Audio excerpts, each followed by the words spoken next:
Okay, हाणे novel जे मां पहिरीं तव्हांखे ॿुधायां, हिकु दफ़ो ॿीहर वरी डिस्कस कंदासीं त नॉविल छाखे चइबो आहे। दरअसल नॉविल हिकु अंग्रेज़ी ज़बान जो लफ़्ज़ आहे, जंहिंजी माना आहे काई नई शइ। ऐं नॉविल जेको आहे सिंधी अदब जी तमामु हिकु अहम शाख आहे, हिकु अहम सिन्फ़ आहे। ऐं हिन नॉविल में छा थींदो आहे त इंसानी जज़्बात जो नॉविल तर्जुमान हुजण सां गॾोगॾु क़ौमी ज़िंदगी ऐं हालात जो कास पिणु आहे। हिन जेके नॉविल हूंदा आहिनि, जेके नॉविल में मौज़ू हूंदा आहिनि, उहे असांजा समाजी मसइला बि हूंदा आहिनि, क़ौमी ज़िंदगी बि हूंदी आहे, या इंसान जा जेके जज़्बात हूंदा आहिनि, उहे बि हूंदा आहिनि। ऐं जॾहिं असां अंग्रेज़ी अदब जी ॻाल्हि कंदासीं, त अंग्रेज़ी अदब में नॉविल खे तमामु घणी अहमियत ॾिनी वेंदी आहे। छाकाणि त जेके मशहूर कुझु नॉविल हुया, उन्हनि यूरोप में इन्क़िलाब बि आंदो ऐं उतां जी ज़िंदगीअ ते ॾाढो असर अंदाज़ उन्हनि कयो। मतिलबु यूरोप में या जेका उन्हनि जी उतां जी ज़िंदगी आहे न, उन्हनि खे तमामु घणो मुतासिर कयो। हाणे कुझु नॉविल जूं न खूबियूं थींदियूं आहिनि, त मतिलबु नॉविल जूं कुझु ख़ासियतूं हूंदियूं आहिनि। हाणे पहिरियों हूंदो आहे प्लॉट। हाणे जेका पहिरीं नॉविल जी ख़ासियत आहे न, उहा आहे प्लॉट। हाणे प्लॉट मां छा मुराद हूंदो आहे त हाणे इन में जेको वाक़िया थियनि था न, माना हिकु वाक़ियो, वरी ॿियो वाक़ियो, टियों वाक़ियो, उन वाक़ियनि में मतलब उन्हनि में एतिरो मतलब कनेक्टिविटी हुजे जो उन्हनि जो तसलसल टुटणु न घुरिजे। हाणे प्लॉट नॉवल में रूनमा थींदड़ वाक़ियनि जो ढांचो आहे। जेको ढांचो हूंदो आहे न, उन क़िस्म सां मतलब वाक़िया हुजनि, जे हिकु वाक़ियो ॿिए खे सपोर्ट करे, ॿियो वाक़ियो टे खे सपोर्ट करे। ईअं न त हिकु वाक़ियो हिक तरफ़ ॻाल्हि कंदो हुजे ऐं ॿियो वाक़ियो ॿिए तरफ़ ॻाल्हि कंदो हुजे। हाँ, त पाण नॉवल जे प्लॉट जी ॻाल्हि पिया कयूं त नॉवल जो प्लॉट, नॉवल में रूनमा थींदड़ वाक़ियनि जो ढांचो हूंदो आहे ऐं उन्हनि में उन वाक़ियनि जो एतिरी कनेक्टिविटी हुजे, एतिरो उन्हनि जो तसलसल मुनज़्ज़म हुजणु घुरिजे जो पढ़ंदड़ पूरी तवज्जो सां नॉवल पढ़ंदो रहे ऐं उन जी दिलचस्पीअ जो सिलसिलो बि बरक़रार रहे। मतिलबु ईअं न हुजे त उन में जेको हिकिड़ो वाक़ियो आहे, उहो हिक ॻाल्हि कंदो हुजे त ॿियो वाक़ियो उन जे उबतड़ि ॻाल्हि कंदो हुजे, नो। उन खां बाद में ॿी हुननि जी जेका नॉवल जी फ़नी ख़ूबी आहे, उहा आहे सीरत निगारी। हाणे सीरत निगारी या किरदार निगारी जा बि ॿ तरीक़ा थींदा आहिनि। कीअं त हिक तरीक़े में जेके नॉवल जा किरदार हूंदा आहिनि न, उहे पंहिंजे जज़्बात जा तर्जुमान पाण हूंदा आहिनि। मतलब पाण मुख़ातिब जेको आहे त थींदा आहिनि, किरदारनि खे नालो ॾिनो वेंदो आहे ऐं उन्हनि जो जेके डायलॉग्स हूंदा आहिनि, उहे लिखिया वेंदा आहिनि। पर ॿिए तरीक़े में वरी छा थींदो आहे त जेको नॉवल निगार आहे न, जेको लिखण वारो आहे, उहे वरी सभिनी किरदारनि जा जज़्बात पंहिंजी ज़बानी ॿुधाईंदो आहे ऐं पोइ हुननि ते तनक़ीद बि कंदो हलंदो आहे। ठीकु आहे। हाणे हुन खां बाद में टियों आहे ख़ासि मक़सदु। हाणे नॉवल निगार लाइ इहो ज़रूरी आहे त जेको नॉवल आहे, जीअं मां तव्हांखे ॿुधायमि त नॉवल जा मुख़्तलिफ़ मौज़ू हूंदा आहिनि। उन्हनि में के किस्सा बि हूंदा आहिनि, कहाणियूं बि हूंदियूं आहिनि, समाजी हालतूं हूंदियूं आहिनि, क़ौमी ज़िंदगीअ ते नॉवल लिखिया वेंदा आहिनि। ठीकु आहे। त मतलब नॉवल में कोई न कोई ख़ासि मक़सदु हुजे, मतलब हुन में कोई न कोई सबक़ समायल हुजे ऐं उहो जेको ख़ासि मक़सदु आहे न, उहो इस्लाही हुजे। मतलब हुन में कोई न कोई असांखे हिक मतलब ईअं खणी चइजे त सजेशन मिलियल हुजे ऐं इख़्लाक़ ते बि ख़ासि ज़ोर ॾिनल हुजे ऐं हुन सां गॾोगॾु हुन में कुझु तफ़रीह वारो सामान बि हुजे। ईअं न हुजे त सिर्फ़ उहो असांजी सिर्फ़ इस्लाह कंदो रहे, नॉवल में सिर्फ़ जेको आहे त सजेशन्स हुजनि, न, उहो बोरिंग थी वेंदो आहे। त उन सां गॾोगॾु नॉवल में ॿियो छा हुजे, कुझु तफ़रीह वारो पहलू बि हुजणु लाज़मी आहे। हाणे तफ़रीह वारो पहलू कीअं हूंदो त हुन में थोरी भोग मज़ाक थी वेंदी, हुननि में कुझु पहाका जेको आहे त इस्तेमाल थी वेंदा। हुननि में कुझु इस्तिलाह वग़ैरह थी वेंदा या के फ़नी सीन जो हुन में शामिल करणु। ठीकु आहे। ॿियो आहे हक़ीक़त पसंदी।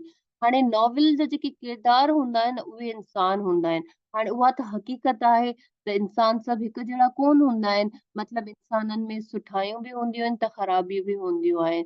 तंहिं करे नाविल निगार हक़ीक़त पसंदीअ खां कमु वठे, उन जे जज़्बात ऐं अमलनि जो अक्स पेश करे ऐं किरदारनि खां मतलब अहिड़ो कमु वठे जो मतलब उन में कोई कंट्राडिक्शन न हुजे।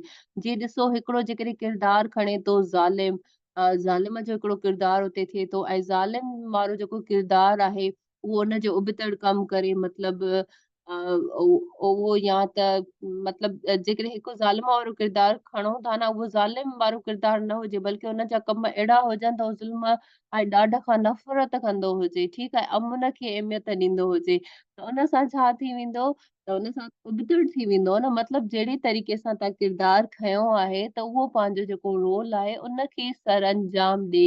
ऐं ईअं न त तव्हां हिकिड़ो ग़रीब ऐं शरीफ़ ऐं अमन पसंदि माण्हू खणो था, ऐं वो चोरियूं चकारियूं कंदो हुजे, ऐं वो झगड़ा कंदो हुजे, ठीकु आहे, त इन हिसाब सां उन किरदारनि में बि हक़ीक़त पसंदी हुजे। ॿियो आहे त फ़साहत ऐं बिलागत। शाइरीअ वांगुरु नावल में बि फ़साहत ऐं बिलागत सां गॾु महारा ऐं मुहावरा इस्तिलाह कता ॿाधा वेंदा आहिनि। मतिलबु हुनजी जेका तहरीर आहे न, उन में उनखे सुहिणो करण लाइ, उनखे मतिलबु ख़ूबसूरत बणाइण लाइ उन्हनि में महारा इस्तेमाल कया वञनि, उन्हनि में इस्तिलाह इस्तेमाल कया वञनि। ऐं हिकु छही नाविल जी ख़ूबी आहे न, उहा आहे त इख़्लाक़ियात। नाविल निगार खे इख़्लाक़ जे दायरे में रही पोइ पंहिंजे कलम खे जुमिश ॾियणु खपे, ॾियणु घुरिजे। ठीकु आहे। इहे हुयूं कुझु नॉविल जूं ख़ासियतूं या ख़ूबियूं, जेके 6 ख़ासियतूं आहिनि। ठीकु आहे। हाणे पाण जॾहिं तव्हां वटि कोई बि नॉविल अचे थो न, उनजी तव्हांखे थोरी बि ख़बर आहे न, जीअं ॾिसो फॉर एग्ज़ाम्पल तव्हां ते अचे थो त नॉविल ते सवाल अचे थो ऐं अॻिते एग्ज़ामिनर पुछे थो त भाउ नूरजहां जेको नॉविल आहे न, उन ते तबसरो कयो। त तव्हां हाणे हिते परेशान थी वेंदव। बसि तव्हांखे ॿ शयूं ख़बर हुअण खपनि त नूरजहां नॉविल खे केरु लिखियो आहे? डॉक्टर होलचंद मूलचंद गुरबख्शानी। उहो नॉविल छाजे बारे में आहे? उहो नॉविल आहे मुग़लनि जी हुकूमत जे पस मंज़र में। हाणे तव्हां अॻिते पाण लिखी वेंदव, उन में तव्हां पाण डिस्कस करे सघो था त भाउ हिन नॉविल जो प्लॉट कीअं आहे, पोइ तव्हां वाक़िआ हुन में पाण डिस्कस कंदा वेंदव, तव्हां हुन में जहांगीर खे डिस्कस कंदव, तव्हां हुन में अकबर खे डिस्कस कंदव, वरी सीरत दारी ऑब्वियसली किरदार, हुन में तव्हां किरदार आराम सां डिस्कस करे सघो था। उन खां बाद में ख़ासि मक़सद त हुन में कहिड़ो मक़सद आहे, तव्हां हुन में इंसाफ़ जो जेको निज़ाम ॾींदो आहे जहांगीर सलीम, उनखे डिस्कस करे सघो था। ऐं हक़ीक़त पसंदी त ऑब्वियसली ॾिसो हुन में त हर हिक जो पंहिंजो किरदारु आहे न, अकबर जो पंहिंजो किरदारु आहे, नूरजहां जो पंहिंजो किरदारु आहे, महरुनिसा जो पंहिंजो किरदारु आहे। हुन खां बाद में फ़साद ऐं बलागत, ऐं जॾहिं पाण होलचंद मोलचंद गुरबख्शानी पढ़ियो हुयो त हुन में मां तव्हांखे ॿुधायो हुयो, कुझु लाइन्स पढ़ी ॿुधायूं हुयूं, शायदि तव्हांजी बैच हुई या पहिरीं बैच हुई, त उन्हनि जी जेको ॿोली आहे न, उहा केॾी ख़ूबसूरत नमूने हुन में इस्तेमालु कयल आहे। ऐं ॿी इख़्लाक़ियात त उन नाविल में जेको बि मतिलबु आहे त उन में इख़्लाक़ियात जे दायरे में आहे, काई बि अहिड़ी गैर इख़्लाक़ी ॻाल्हि कोन्हे। त हाणे इन सां तव्हांखे सिर्फ़ु हुन नॉविल जे नॉविल निगार जो नालो ख़बर हुजे ऐं ॿियो ख़बर हुजे त उहो नॉविल छाजे बारे में, ठीकु आहे, लिखियल आहे। उन खां बाद में तव्हां दिलाराम ते लिखी सघो था। ऐं ॿियो जेके मिर्ज़ा कलीज़ बेग जा नॉविल आहिनि, कहिड़ा बि नॉविल ॾियनि था, चाहे अमर जलील जो नॉविल ॾियनि था। हाणे नॉविल जा कुझु क़िस्म हूंदा आहिनि, टोटल घणा आहिनि? नंबर 1 वाक़ियाती नाविल, ऐं ॿियो आहे ड्रामाई नाविल, टियों आहे जासूसी नाविल, समाजी नाविल, नफ़्सियाती नाविल, ऐं छहों आहे तारीख़ी नाविल। हाणे असां हिन हाणे इन डिस्कस करण खां बाद में सिंधी नॉविल जी जेका शुरूआत आहे उन ते थोरो गौर करणो पवंदो। जीअं त तव्हांखे ख़बर आहे त सिंधी नॉविल जी शुरूआत अंग्रेज़नि जे दौर खां ई थी हुई। पर हाणे जीअं तव्हांखे मां फ़नी ख़ूबियूं या ख़ासियतूं नॉविल जो पढ़ायो, टाइम छा हुयो त पाण खे जेको आहे न, इहे नाविल एतिरा नॉविल मतिलबु जेके बि मौजूदु हुया त उहे फ़नी लिहाज़ खां मतिलबु उन्हनि खे असां नॉविल नथा चई सघूं। मतिलबु शुरू में छा छा हूंदो हुयो त किसा हूंदा हुया या कहाणियूं हूंदियूं हुयूं, जिन खे असां मुकमल नाविल नथा चई सघूं, पर उन्हनि खां नाविल जी शुरूआत थिए थी। ठीकु आहे। हाणे जेके अदीब आहिनि न, जेके नॉविल लिखनि था पिया, उन्हनि जे मुताबिक़ अवाइली कहाणियुनि, किस्सनि ऐं दास्ताननि जी सूरत में नॉविल असां वटि मौजूदु हुयो। मतिलबु पहिरीं असां वटि नॉविल मौजूदु हुयो। कीअं? कहाणियुनि जी शक्ल में, किस्सनि जी शक्ल में, दास्ताननि जी शक्ल में। उन सिलसिले में सदा तूरे कदा तूरे बम्बे ज़मींदार जी ॻाल्हि जा अवाइली जेके आहिनि हिञाण मिलनि था। हाणे ही छा आहे त सिदा तूरे कदा तूरे जी ॻाल्हि, ज़िदा तूरे कदा तूरे बम्बे ज़मींदार जी ॻाल्हि, इहे छा किस्सा आहिनि, माना इन्हनि खे असां कंप्लीट नॉविल नथा चई सघूं। पर नॉविल जी जेका शुरूआत थिए थी न, इन किस्सनि मां ई थिए थी। ठीकु आहे। हाणे पाण ॾिसंदासीं त सिंधी नॉविल जी तारीख़ ते नज़र विझण सां के पुराणा किस्सा ऐं दास्तान जा दास्तान नॉवल जा इब्तिदाई एञाण नज़र अचनि था। उन दौर जी इब्तिदा में सिधा तूरे, कदा तूरे, बम्बे ज़मींदार जी ॻाल्हि, ठीकु आहे, या इमाम बख़्श ख़ादिम, अहमद ख़ान जलबाणी, मास्तर अली बख़्श जा लिखियल हातिम ताई, चार दरवेश, अलिफ लैला जा किस्सा मशहूर आहिनि। मतलब पहिरीं पहिरीं सिर्फ़ किस्सा हुया, कहाणियूं हुयूं, दास्तान हुया। उन्हनि खां अॻिते हली करे पोइ नॉवल मतलब हिक पूरी जे नॉवल जी फ़नी ख़ूबियुनि जे लिहाज़ सां उन पंहिंजी छा कई शकल अख़्तियार कई। हाणे पहिरियों पहिरियों हुए सिंधी नाविल जो अवाइली दौर। हाणे अवाइली दौर मतलब शुरूआती दौर। हाणे जेको नॉवल जो अवाइली दौर शुरू थिए थो न, उहो 1870 खां 1923 ताईं थिए थो। हाणे असां हिन दौर खे न सिर्फ़ तर्जुमनि जो दौर चई सघूं था, छाकाणि हिन दौर में कंप्लीट जेके नॉवल आहिनि उहे त लिखिया कोन विया हुया। कोई दीवान उधाराम, साधू नोलराय, इहे ॿ हुया अदीब जिन गॾिजी डॉक्टर जॉनसन जे नाविल जेको रासीलास आहे उन जो तर्जुमो कयो। उन खां पोइ वरी टाल्समेन जो जेको हिकु नॉविल आहे उन जो तर्जुमो थियो, जेको साधू हीरानंद ऐं काके भीरूमल गॾिजी कयो। उन खां बाद में पोइ 1910 में भीरूमल जो नॉविल, उन खां बाद में ॿियो जेको नॉविल आहे हरदिल अज़ीज़, ठीकु आहे, किश्तवाड़ हिकु जासूसी नॉविल हो। उन खां पोइ स्टार ऑफ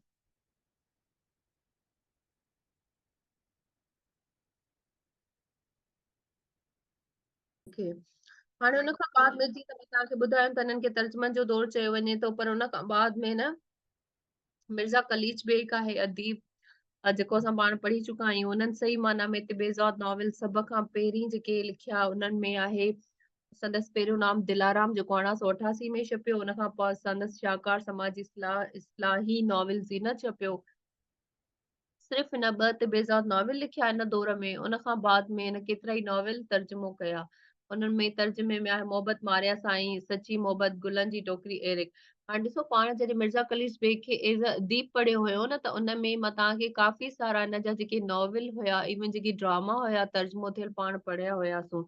त तव्हां हिते उहे सभई जेके नॉविल आहिनि उहे तर्जुमो थियल उते तव्हां उन्हनि जी लिस्ट डाउन करे छॾींदव। ठीकु आहे, वधीक हिन खे रिपीट करण जी काई बि ज़रूरत कोन्हे। उन खां बाद में असांखे ॿियो नालो मिले थो लालचंद अमर ॾिनो, ठीकु आहे, उन बि जेको आहे त हिननि में नॉविल लिखिया जीअं आहे भरम जी भलाई, ठीकु आहे। उन खां बाद में संदसि तर्जुमो कयल ॿिया बि काफ़ी सारा नॉविल आहिनि ऐं हिन जे नॉविलनि जी जेतिरी तारीफ़ कजे ओतिरी घटि आहे। उन खां बाद में काके भीरूमल बि असलूका नॉविल लिखिया, उन्हनि जा नाला हेठि ॾिजनि था। हाणे पाण काके भीरूमल खे बि पढ़ी चुकिया आहियूं। उन्हनि जा जेके नॉविल आहिनि आनंद संद्रेका, वरेलाए नेमन, मोहिनी बाई, ठीकु आहे। हाणे हुन खां बाद में डॉक्टर होलचंद मोलचंद गुरबख्शाणी। तव्हांखे ख़बर आहे त नॉवल जी दुनिया में हुन बि पाण मञिणो आहे, नो डाउट हुनजो शाह अब्दुल लतीफ़ भिटाई जे रिसाले ते बि कमु आहे। पर उन खां अलावा हिननि जो संदसि नॉविल आहे नूर जहान, ठीकु आहे, जेको हिकु बहितरीन नॉविल आहे ऐं कल हुन मुगलनि जी हुकूमत जे पसे मंज़र में लिखियल आहे। उन खां बाद में अब्दुल कादिर मोराई बि तमामु घणा तारीख़ी नॉविल लिखिया जेके तारीख़ ते ॿधल आहिनि। ठीकु आहे, उन खां बाद में हिन दौर में काफ़ी सारा ॿिया बि नॉविल तर्जुमो थिया। उन्हनि में कुझु नाला ही हेठि ॾिजनि था। उन खां बाद में आहे सिंधी नाविल जो ॿियो दौर। हाणे जेको सिंधी नाविल जो ॿियो दौर शुरू थिए थो 1923 खां 1947 ताईं। हाणे जॾहिं त ही उहो दौर हुयो जॾहिं मतलब पाकिस्तान जी आज़ादीअ जूं तहरीकूं हलनि पियूं, मतलब सियासी गर्मा गर्मीअ जो दौर हुयो ऐं उन्हनि जो असर वरी सिंधी नॉविल बि क़बूल हुयो न। त हिन वक़्तु जेके नॉविल लिखिया वञनि पिया न, जेके नॉविल जा मज़मून हुया न, उहे मज़मून हुया आज़ादीअ जी तहरीक या आज़ादीअ जी जिदोजहद वग़ैरह, मतलब अहिड़नि मज़मूननि ते लिखियो वेंदो हुयो। छाकाणि त हुन टाइम आज़ादीअ जी तहरीक चोट चढ़ियल हुई, जंहिं करे नाविल जो मौज़ू बि आज़ादी रहियो ऐं अंग्रेज़नि ख़िलाफ़ नफ़रत जो अंसर बि हिन दौर जे नाविलनि में नुमायां नज़र अचे थो। ऐं कराचीअ जे मशहूर जेके रिसाला आहिनि जिन में रतन आहे, आशना आहे, ठीकु आहे, सदर साहित्य आहे, सात मंडल आहे, अदबी ख़िदमतुनि में काफ़ी हद ताईं पेश रहिया। ऐं हिन रिसालनि में असलूक नावलनि सां गॾोगॾु मतलब काफ़ी सारा नाविल तर्जुमो कया विया। उहे कहिड़ियुनि ॿोलियुनि तां तर्जुमो कया विया, अंग्रेज़ी, हिंदी, उर्दू ऐं बंगाली नाविलनि जा तर्जुमा छपिया। ऐं हिन दौर जा जेके कुझु लेखक ऐं संदसि नाविल हेठि ॾिजंदा न, जीअं पाण मथे गुरबख्शाणी पढ़ियो, काको भीरूमल पढ़ियो, हुन खां बाद में मिर्ज़ा कलीस बेग पढ़ियो, त हिन दौर के असांजा नाविल निगार आहिनि उहे आहिनि साहब सिंह शाहाणी। संदसि लिखियल नाविल ब्लू खोखर हिकु बहितरीन नॉविल आहे ऐं अदबी ख़िदमत आहे। हुन खां बाद में अब्दुल रज़ाक मेमन जिन जो नाविल आहे जहारा। हुन खां बाद में मोहम्मद उस्मान देपलाई, हिन बि तमामु घणा बहितरीन जेको आहे त नॉविल लिखिया आहे। ॿी दौर जो नॉविल आहे उनमें असां जेकॾहिं ॿिया नॉवेल ॾिसूं त अब्दुल रज़ाक मेमन जो आहे, डाहिरी रंगमल, मुस्तफ़ा कमाल, नारायण दास बंबाणी, ठीकु आहे। हुन खां बाद में साहिब सिंह शहाणी, बिलू खोखर, ठीकु आहे, नारायण दास बंबाणी, गरीबन जो तोल, अब्दुल रज़ाक मेमन, जहारा, मोहम्मद उस्मान डेपलाई। त इन्हनि जा काफ़ी सारा इन ॿिए दौर में असांखे नॉवेल मिलनि था, जीअं नारायण दास बंबाणी जा जेके नॉवेल आहिनि बहितरीन असलूब सां लिखियल आहिनि। हिन साहब जा जेके नॉवेल आहिनि उन्हनि में ग़रीबनि जो विरसो पाण मथे बि पढ़ी आयासीं। उन खां बाद में प्रोफेसर राम पंजवाणी, हिननि बि काफ़ी असलूका नॉवेल लिखिया। हिननि वरी तर्जुमो कोन कया, असलूका नॉवेल लिखिया जिन में आहे कैदी, ठीकु आहे। ऐं उन्हनि नॉवलनि में क़ौमी ज़िंदगीअ जो आला नमूनो मिले थो, मतिलबु ज़्यादातर जेकी क़ौमी ज़िंदगी आहे न उन्हनि ते लिखियल आहे। उन्हनि खां बाद में गोबंद माली जो नालो सिंधी नॉवल में जज़्बात नगारी ऐं किरदार नगारी जे इब्तार बाबति मशहूरु आहे। उन खां बाद में विरहाङे खां पोइ जेको दौर आहे उहो आहे 1947 खां 1990 ताईं। आज़ादीअ खां पोइ सिंधी नॉवल खे चङो धकु रसियो, छाकाणि त काफ़ी जेके लेखक हुया न उहे मतिलबु हिकु त हिंदू हुया ऐं ॿियो त उहे लॾ पलाण करे मतिलबु होॾां हलिया विया हुया न हिंदुस्तान मां। त पोइ हिते छा थियो त सिंधी नॉवल खे तमामु घणो धकु रसियो। पोइ थोरो नॉवेल मतिलबु घटि लिखिया। पोइ हुननि में हिकिड़ो नालो अचे थो मोहम्मद उस्मान डेपलाई, उन बि विरहाङे खां बाद में पंहिंजो जेको कमु आहे उहो जारी रखियो। उन खां बाद में सिराज मेमून आहे, पढ़ाॾो सोई सॾु, आगा सलीम आहे, ठीकु आहे। उन खां बाद में अली बाबा जो आहे मुंहं जो दड़ो, ठीकु आहे। उन खां बाद में आहे सांगड़ ऐं सिराजुल हक़ मेमण, जंहिंजो मां तव्हांखे ॿुधायो त कि बहितरीन नॉवेल आहे। पढ़ाॾो सोई सॾ जे नाले सां शाहकार नॉवेल लिखियो, जंहिंजो प्लॉट सिंध जी तारीख़ ते ॿधल आहे, ठीकु आहे। हाणे ॾिसो इहो बि न पेपर में ईंदो आहे त पढ़ाॾो सोई सॾ, त हाणे हिते तव्हांखे छा ख़बर हुअणु खपे त हिकु बहितरीन नॉवेल आहे, ही कंहिं लिखियो आहे? सिराजुल हक़ मेमण लिखियो आहे। ऐं इहो छाजे बारे में लिखियल आहे? सिंध जी तारीख़ ते ॿधल आहे। मतिलबु मुगलनि, अरगुननि ऐं तरखाननि जे दौर जी ॼण डायरी आहे। मतिलबु न तव्हांखे ईअं लॻंदो त ॼण उन्हनि जे ही दौर ते ही नॉवेल लिखियल आहे। त ही शायदि या त पीसीएस जे पेपर में या त सीएसएस जे पेपर में पुछो वियो आहे।